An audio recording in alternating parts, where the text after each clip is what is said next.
চোখের পাতা করছে ব্যথা, শেষে বুঝি পানি।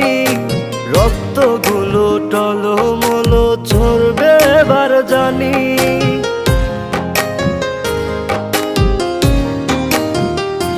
ও চোখের পাতা করছে ব্যথা, শেষে বুঝি পানি।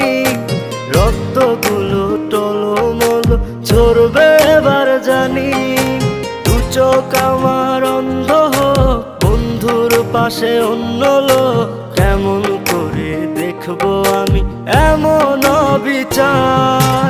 খোদার কাছে মোনাজাতে বলি বারে বার, কেন সে প্রাণ বন্ধু হইল না আমার। নই কি আমি তার যোগ্য, নাকি আমার এমন ভাগ্য, এত ব্যথা সইতে আমি পারব